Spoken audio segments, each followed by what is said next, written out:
SOS médecin, bonsoir. SOS médecin, bonsoir. Qu'est-ce qui vous arrive? Vous appelez pour voir un médecin? Pour avoir un conseil? Après dîner, ça vous a pris d'un coup. Vous avez une douleur dans la poitrine ou pas? Vous voulez un médecin chez vous? Vous avez pris à température? D'accord, c'est pour vous le médecin, madame? SOS médecin, bonsoir. SOS médecin, bonsoir. Ne quittez pas, je vais vous passer un médecin, madame, au téléphone. Hein, ne quittez pas. Vous prenez pas de médicaments? Allô? Vous allez à l'hôpital? On n'a pas de nausée ou pas de vomissement. Vous attendez toujours un médecin? Je vais me renseigner pour les délais. Ne quittez pas, merci. Merci d'avoir passé en thérapie. Bon, c'est le début de la soirée et il y a déjà 67 appels en attente.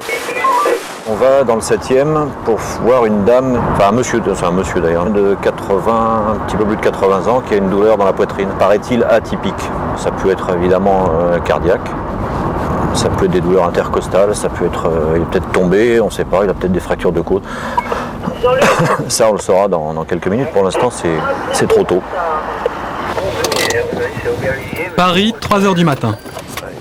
Équipé d'un radiotéléphone lui permettant d'être joint rapidement, Michel Parra parcourt la capitale.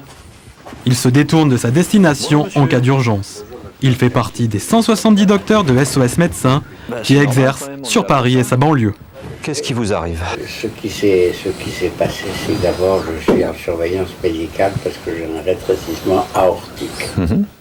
Alors, comme j'avais très mal, j'ai réveillé ma femme.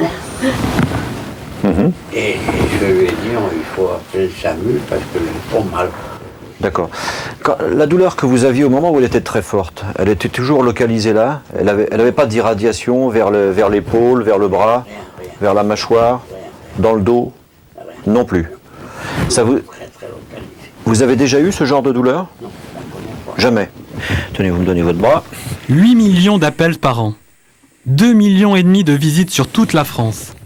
Les 1000 médecins de SOS traitent la majorité des appels de permanence de soins parvenant au SAMU. Arrivé sur place, Michel, comme ses confrères, fait un premier bilan médical pour voir l'état de la personne. Pour les patients ayant besoin d'une prise en charge plus importante, il demande l'envoi d'une équipe de secours d'urgence. La nécessité d'établir un diagnostic immédiat a conduit les médecins à disposer d'un matériel spécifique. Tests chimiques, nébulisateurs, électrocardiogramme portatif font maintenant partie de leur équipement. Il y a quand même des passages en arythmie. Hein. Ouais. Parce que là, Ces passages en arythmie où j'ai des crises, comme maintenant. Non, est-ce que ça fait mal l'arythmie? Non, en principe, non. Ça donne des sensations de palpitation, mais ça donne pas de douleur en général. Hein. Bon, le problème de tout ça, c'est que en théorie, il faudrait que vous soyez hospitalisé. Oui, je sais bien. Être hospitalisé maintenant. Attendez, moi, ce que je vous dis en théorie, hein, Oui. quelqu'un d'un certain âge qui a des antécédents de rétrécissement aortique, qui subitement, comme ça, sans raison a priori, c'est-à-dire sans effort particulier, se retrouve avec une douleur dans la poitrine, normalement la logique veut qu'on hospitalise ces gens-là pour les surveiller. Alors c'est vrai que... Sur le champ. Moi j'ai plutôt envie de rester toute la nuit bien au calme ici et puis demain matin. Écoutez, ce qu'on peut faire, si vraiment... Je sais bien que c'est pas très drôle d'aller à l'hôpital. Hein. Non. Je vais faire une lettre pour votre médecin ou votre cardiologue. Vous restez au repos strict. Et s'il y a le moindre changement dans la nuit, vous téléphonez. À vous? Oui. Très bien. Et auquel cas, on ira à ce moment-là à l'hôpital. Très bien. Le fait d'avoir un médecin qu'on peut appeler à n'importe quelle heure de la nuit, c'est extrêmement sécurisant. Ça rend un immense service. Et c'est une des choses à maintenir à tout prix. On a toujours un peu des scrupules en se disant est-ce que c'est suffisamment grave. Vous voyez, c'est plutôt à ce niveau-là que je trouve qu'on se culpabilise un peu en disant est-ce que c'est suffisamment grave pour déranger quelqu'un la nuit. Monsieur Mazurel? Ça m'a fait beaucoup de plaisir de vous voir. Ben, c'est gentil, mais moi aussi. Moi, ça me fait plaisir de vous voir debout, surtout. On regrette de ne plus vous revoir après. Ah, mais vous pourrez toujours demander un jour. 9 fois sur 10, on est bien reçu. Hein. De temps en temps, parce que le délai est trop long, parce que les gens sont mal lunés, on est mal reçu. Mais... Ou quand l'urgence est mal ressentie, c'est toujours pas le même problème. Hein. Les gens pensent qu'on va venir dès qu'ils vont appeler. Ça, c'est un grand classique. C'est-à-dire que les gens téléphonent à SOS, si on n'est pas là dans un quart d'heure, ou dans 10 minutes, ou dans 5 minutes. Parce que le temps, quand on attend chez soi, est toujours long. Hein, je ne sais pas si tu as déjà fait l'expérience, quand tu attends un médecin, tu as toujours l'impression qu'il ne sait pas où il est. T'attends. Alors que quelquefois c'est en un quart d'heure. Hein. Un quart d'heure, une demi-heure, les gens sont persuadés que ils vont mourir. Bon, il y en a qui meurent malheureusement. Mais... C'est à Paris, en 1966, que le docteur Lascar a créé SOS Médecins. À cette époque, le SAMU n'existait pas. Il est 20h lorsque les médecins de la nuit se relient au central qui, durant 12 heures, va transmettre ses appels. Depuis 1 an et demi qu'ils sillonnent Paris, en évitant à leurs confrères épuisés par une longue journée de consultation d'être réveillés à leur domicile, ils ont répondu à 9000 communications, soit une moyenne de 20 par nuit. Allô, ici SOS Médecins, j'appelle voiture numéro 3. Ici voiture 3, je prends votre appel. 15 médecins veillant tour à tour passent sans transition des quartiers riches aux rues obscures de Paris. Leur rôle consiste à intervenir le plus vite possible pour soulager un malade et à informer le médecin traitant en lui fournissant un rapport sur les soins qu'ils ont donnés.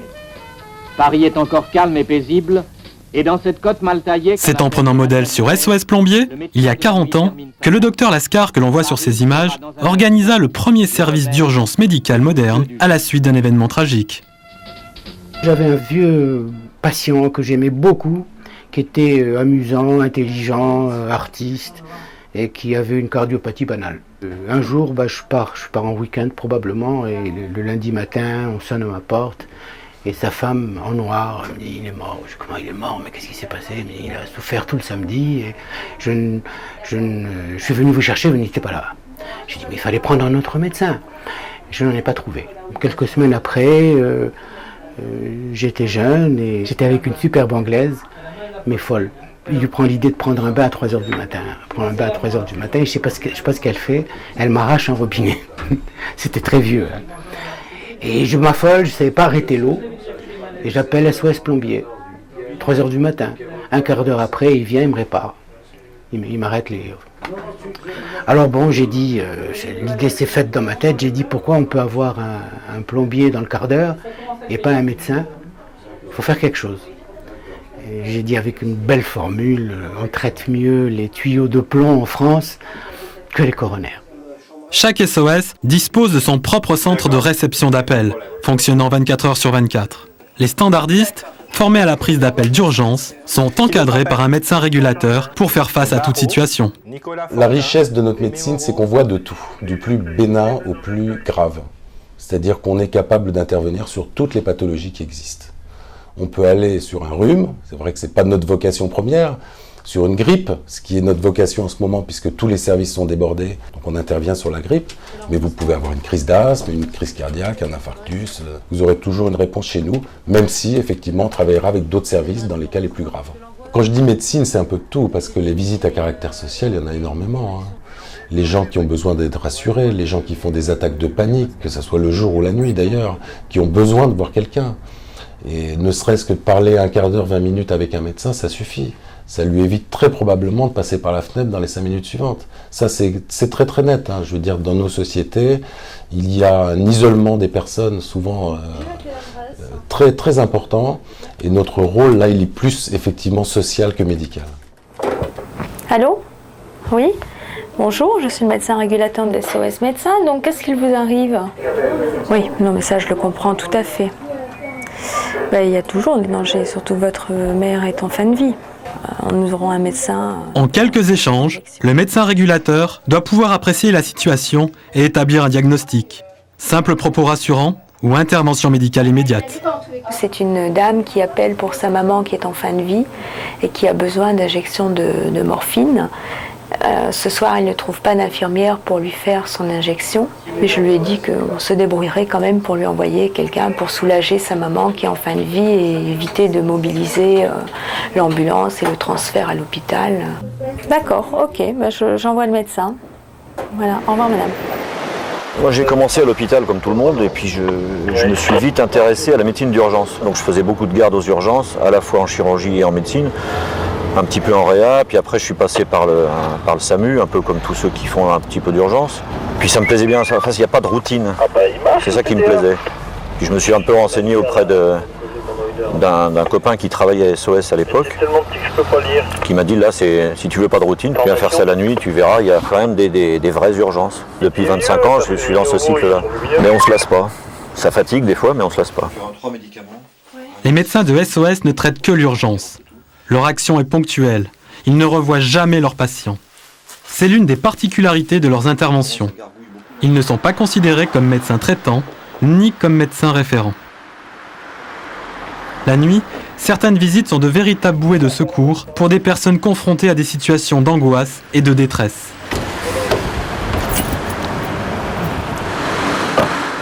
Qu'est-ce qui a déclenché cette crise d'angoisse ce soir? Pas grand-chose. Et quand vous avez une crise comme ça, qu'est-ce qu'on vous fait des piqûres habituellement? Oui. Et ça marche? Oui. Et au niveau de l'alcool? J'ai été pendant un moment pas raisonnable. Là, ça s'est calmé? C'est vrai qu'au début, ça calme les crises d'angoisse, mais après, ça les accentue. Après, ça les accentue, oui. Donc, vous vous sentez d'attaque pour aller travailler demain comme ça? Mais je veux. Ces crises d'angoisse sont toujours nocturnes? Ah oui. Oui.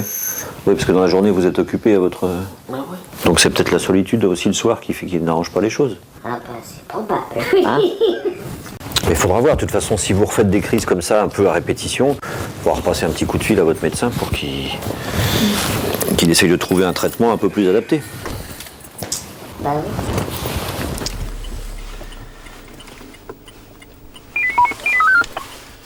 Michel, terminé.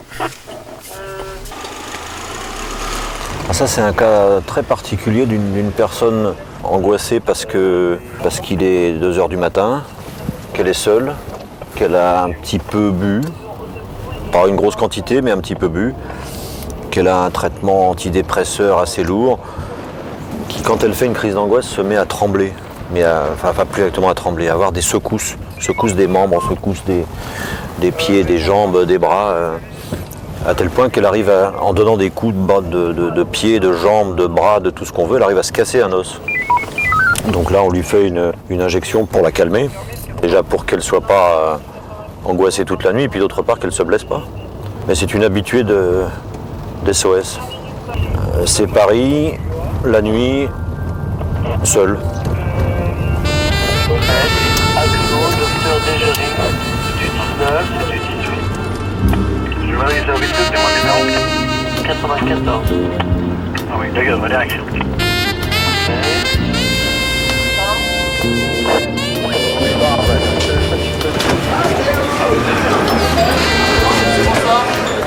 Fatigué, après de nombreuses visites, Michel retrouve un confrère pour un moment de détente. Ça va le Domé? Pour moi et pour Dominique, c'est important. C'est-à-dire qu'à un moment donné, il faut décompresser. Voilà, parce que enchaîner des visites, c'est bien. Alors, c'est bien parce qu'on fait des visites.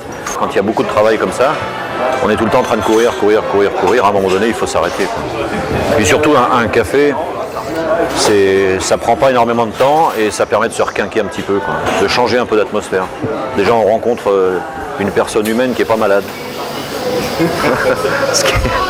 Ce qui est quand même important dans la nuit, on rencontre que des gens qui sont malades, c'est normal, ils appellent SOS, c'est qu'ils sont malades. Travailler 12 heures d'affilée non-stop, c'est pas possible. Il faut de temps en temps lever le pied, surtout que quand il y a des périodes d'épidémie comme ça, on n'arrête pas. On ne voit pas le temps passer, mais on sent qu'il y a la fatigue qui s'accumule. Ça fait une petite pause, c'est rien, mais c'est important pour le moral. Et pour le physique aussi, parce que là, pour l'instant, on n'a pas monté trop d'étages, mais quelquefois, c'est des 6e étages sans ascenseur à répétition. Ça fatigue. À la fin de la nuit, ça fatigue.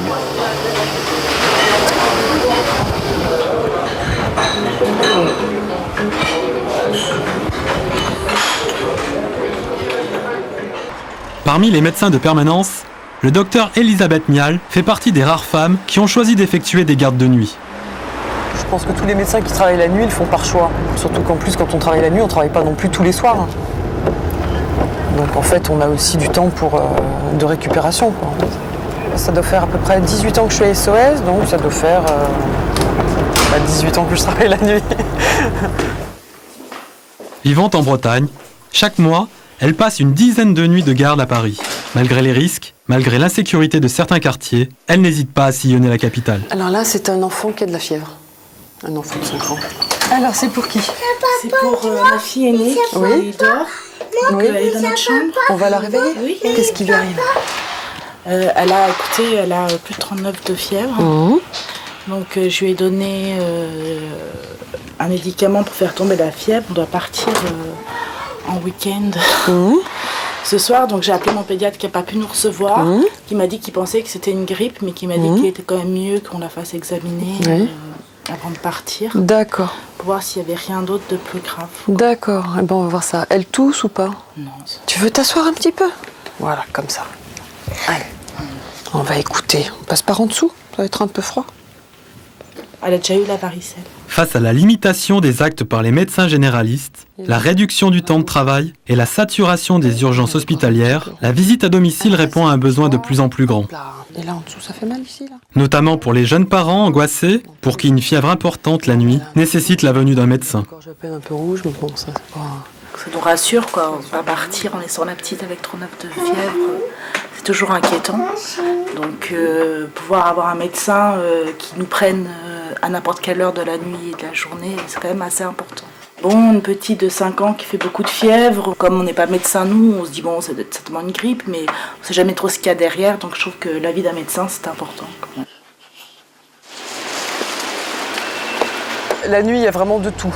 Il y a beaucoup d'appels qui sont pour des douleurs, mais tout type de douleur. Ça peut être la douleur de l'infarctus, ça peut être une douleur cardiaque, donc ça peut être des douleurs abdominales, ça peut être des douleurs de colique néphrétique, ça peut être des douleurs d'otite pour les enfants.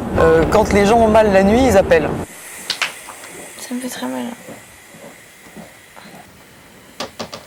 Bon, 10-6. Il n'y a pas d'urgence. Non, mais quand elle a eu mal à la tête, le bras endolori, ça commence à devenir inquiétant. On se fait beaucoup de choses en même temps. Je préfère être tranquille. C'est pas rare non plus, en fait, qu'on nous appelle soit pour des tentatives de suicide déjà effectuées, et c'est l'entourage qui téléphone, parce que la personne elle est plus dans un état où elle peut téléphoner. Soit des personnes seules qui sentent que vraiment ils sont au bout du rouleau et qui avant de passer à l'acte, décident finalement d'appeler. Et on est un peu leur bouée de sauvetage. Et là, c'est une visite un peu particulière. Là, je vais au dépôt de... En fait, c'est un endroit où les gens sont en garde à vue. C'est le dépôt de la préfecture de police de Paris, quoi. Il y a beaucoup de délinquance liée à la drogue. La plupart du temps, on les voit pour des états de manque. Ce qu'on nous demande, c'est de dire si l'état de santé de l'intéressé est compatible avec la garde à vue ou un emprisonnement. Voilà, c'est ça qu'on nous demande.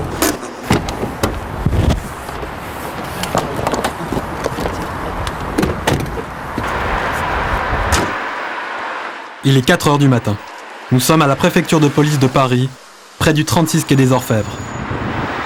Réquisitionné par la police, le docteur Elisabeth Mial passera une grande partie de la nuit auprès d'une dizaine de détenus en garde à vue. Marseille, avec ses 36 médecins, fait partie des 60 agglomérations que couvre le dispositif de SOS Médecins sur le territoire national. Depuis peu, un numéro de téléphone unique sur toute la France permet de faire appel à un médecin 24 heures sur 24. C'est le 0 820 33 24 24. Ma femme, 80 ans, grippe. Elle est suivie par le docteur Guémbré, nos amis que vous connaissez peut-être. Ouais. Il est 22 h. Le docteur Patrick Muller commence son tour de garde. Tapé une de ces cannes de tout, n'en pouvant plus. Ma fille m'a dit, mais ça, c'est ce qui arrive aux nourrissons qu'on expédie d'Ardard. Nous en savons quelque chose. Nous avons 26 petits-enfants. 26 petits-enfants, vous avez? Ah oui, donc. Vous avez des courbatures aussi? Non, ça m'a pris comme ça quand je suis venue. Okay. Là, vous respirez normalement. Hein? Mais quand ce soir, elle s'est mise à prendre une canne de tout rouge, n'en pouvant plus, ne pouvait plus respirer. Alors là, par contre, il n'y a pas de problème, ni de bronchite asthmatiforme, rien, ça respire parfaitement bien. On va vous mettre un petit peu des corticoïdes pour lever l'inflammation locale, en fait, et ça vous arrêtera là tout comme ça. Hein? Mais c'est plutôt que j'ai la gorge sèche. Oui, non, c'est pas les glaires qui vous font tousser, c'est l'inflammation locale, en fait. Jamais je vous aurais dérangé. Ma fille qui s'est... Ben oui, c'est ce que m'a dit votre mari, mais vous inquiétez pas, c'est pas grave. Je vais vous marquer tout ça. Et pardon. Non, madame, je vous en prie. nos pauvres médecins traitants sont submergés. Le Ouais. docteur il m'a dit, j'ai passé ma journée samedi en moto pour aller voir des malades, la grippe. Moi, je vous envoie la feuille de... Le prix des consultations varie de 30 à 100 € en fonction des horaires et des actes. Bref. Remboursé à 70% par la sécurité sociale, il est identique à la visite d'un médecin généraliste de garde. Le docteur Patrick Muller n'a pas de cabinet de consultation. Comme ses confrères, il est totalement disponible pour assurer une visite dans les meilleurs délais. Sa voiture fait office de bureau. Les patients, ils ont énormément de mal à trouver un médecin, donc c'est vrai qu'ils sont contents d'avoir quelqu'un qui vient à domicile. Hein. Parce que le problème, c'est que sinon, comme solution, ils ont les urgences ou des maisons médicales. Hein. Et c'est vrai qu'aux urgences, il y a un gros délai d'attente. Quand vous bougez la tête, ça augmente la douleur ou pas? Oui. Si vous me regardez. Ouais. Et ce côté, l'autre côté aussi? Aussi. D'accord. Vous avez pris des médicaments là, déjà depuis ces 2 jours là? Ok, ben venez, on va s'installer. Voilà. Ça va, ça chauffe pas trop? Non, c'est bon. Vous voulez partir aux urgences? Ah, au plus tard. Avec les 4 petits. Bah, surtout aux urgences, là c'est 4 heures ou 5 heures d'attente. Vous avez les petits, franchement. Ouais. Les médecins côtoient toutes les couches de la population. Quel que soit le lieu, ils interviennent de façon identique. Je vais prendre mon cordon. Pour le docteur Smadja, la visite à domicile apporte des informations importantes pour un diagnostic rapide et efficace. Quand vous avez un patient, par exemple, qui vous appelle pour des douleurs abdominales et que quand vous entrez au domicile des gens, vous voyez qu'en quelques minutes, la patiente se dispute avec son mari, avec son fils qui passe, et que vous voyez alors que vous venez pour une consultation ou pour une visite qui paraît absolument anodine, des douleurs abdominales, quand vous voyez le climat de tension familiale qu'il y a, vous avez comme ça en une fraction de seconde des informations qui sont extrêmement précieuses que vous n'avez jamais en consultation. Malgré l'insécurité, les médecins n'hésitent pas à intervenir dans les cités et les quartiers peu sûrs ou dangereux. Pourtant, plusieurs d'entre eux se sont déjà fait agresser. Ils n'aiment pas en parler. Médecine d'urgence et de proximité, elle est un constituant essentiel du lien social. Le médecin ? Est-ce qu'on fait de la bonne médecine ? Moi, je dis que je suis très fier de faire cette médecine-là. On s'est rendu compte sur le terrain de l'isolement des gens. Et cette médecine de proximité est souvent le seul lien social pour les personnes âgées. On l'a vu lors de la canicule. Et rompre cet isolement social, c'est encore un élément supplémentaire qu'apporte le fait d'aller chez les gens. Donc pas de douleur? Non. Et vous prenez beaucoup de médicaments? Il y a une ordonnance dedans. Vous vous sentez plus angoissé qu'autre chose ou pas? C'est-à-dire je suis angoissée parce que je me sens pas bien, quoi. Oui. Le standard de SOS Médecins a été saturé d'appels lors de la dernière canicule. Alors là, ça tourne. De nombreuses personnes âgées n'ont pu être hospitalisées par manque de place. En vieillissant, le moindre changement dans leur vie de tous les jours les fragilise. C'est un peu chanceux. Le besoin de parler ou de voir une personne est un besoin capital. Parfois, la maladie est seulement morale. J'ai mes gens qui partent comme ça. Ouais. C'est des médecins qui ont fatalement une vocation pour travailler selon cette pratique, parce qu'aujourd'hui, je vous assure que c'est de moins en moins à la mode. Ça demande pas mal de sacrifices personnels, de sacrifices familiaux, puisque vous savez bien que pour être disponible 24 heures sur 24, il faut nécessairement faire des sacrifices dans sa vie personnelle, et il faut donc obligatoirement aimer ce qu'on fait. Tous les médecins de SOS Médecins aiment ce qu'ils font, parce que sinon ils ne le feraient pas. Les gens se lèvent, ils sont brimés, c'est l'heure où je vais me coucher. Il est 5 heures, Paris se lève. Il est 5 heures, je n'ai pas sommeil. Bon.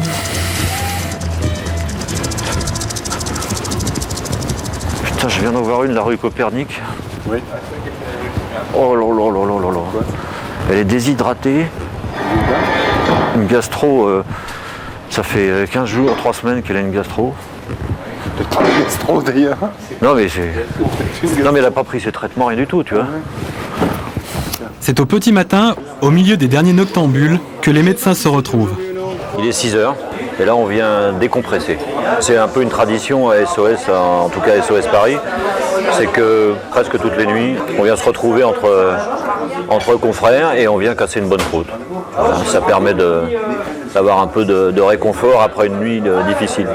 Enfin, qui n'est pas toujours difficile, mais on trouve ce prétexte pour venir manger. Pour moi, c'est primordial. On parle un peu des visites, puis après, on parle d'autre chose.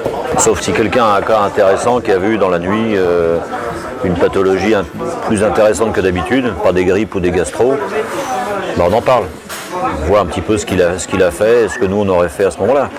Ça, c'est un peu de la formation continue, mais de la formation continue, c'est avant le brouillis. C'est-à-dire qu'après le brouillis, c'est de la déformation continue. SOS, ça permet d'avoir une vie professionnelle, je dirais pas à la carte, mais c'est vrai que c'est quand même un grand privilège de rentrer dans une voiture, de dire bonjour, docteur X, présent, et hop, les visites démarrent. Et ça, c'est quand même une sensation de liberté. C'est peut-être pas les libertés, mais c'est une sensation de liberté. Moi, j'ai pas mal de passions à côté, en dehors d'SOS. Ça m'a laissé énormément de temps libre pour pouvoir les réaliser. Et pour des questions de liberté, oui, de confort personnel, de liberté, et puis aussi parce que c'est un métier que j'adore et dans lequel je me sens épanouie. Après 40 ans d'existence, on trouve SOS Médecins dans les grandes villes du monde entier, fondé sur le modèle français. Cette nuit, il y a eu plus de 900 appels sur Paris et sa périphérie. 45 médecins de permanence se sont relayés pour effectuer plus de 550 visites. Michel, terminé.